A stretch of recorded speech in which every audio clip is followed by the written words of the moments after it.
Frankfurt airport کے قریب ایک گاؤں جس کا نام ٹرائبر تھا، وہاں کی رہائشی ایک بوڑھی عورت نے فرینکفرٹ انٹرنیشنل ایئرپورٹ کے خلاف عدالت میں کیس دائر کر دیا، جس کی وجہ عورت نے کچھ یوں بیان کی: رات کے وقت جہازوں کا شور اتنا زیادہ ہوتا ہے کہ میں رات کو سو نہیں سکتی، جس کی وجہ سے میری اکثر طبیعت خراب رہتی ہے۔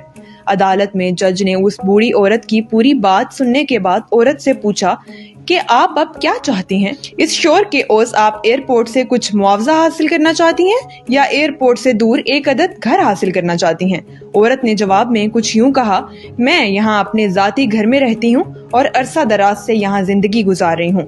چونکہ اب میری طبیعت اس قدر شور برداشت نہیں کر سکتی، اس لیے اس مسئلے کا کوئی اور معقول حل تلاش کیا جائے۔ اور ساتھ یہ بتایا کہ نہ تو مجھے کوئی پیسوں کی ضرورت ہے اور نہ ہی میں اپنا گاؤں چھوڑ کر کہیں جانا چاہتی ہوں۔ اس بات سے اس وقت کے موجودہ حکام بھی بہت پریشان ہوئے کہ اب اس مسئلے کا کیا حل ہو سکتا ہے۔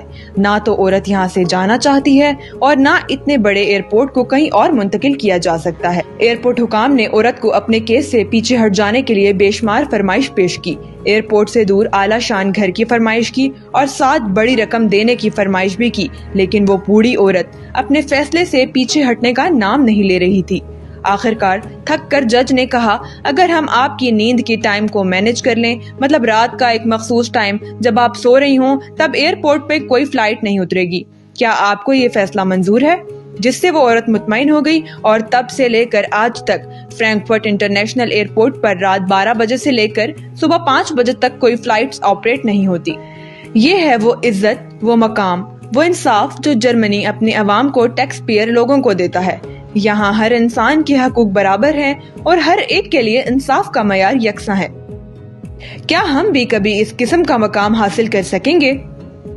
اب تک کے لیے صرف اتنا ہی۔ مزید اپڈیٹس اور خبروں کے لیے سبسکرائب کیجیے ہمارا ڈیجیٹل میگزین یوٹیوب چینل اور لائک کرنا نہ بھولیے ہمارا ڈیجیٹل میگزین فیس بک پیج۔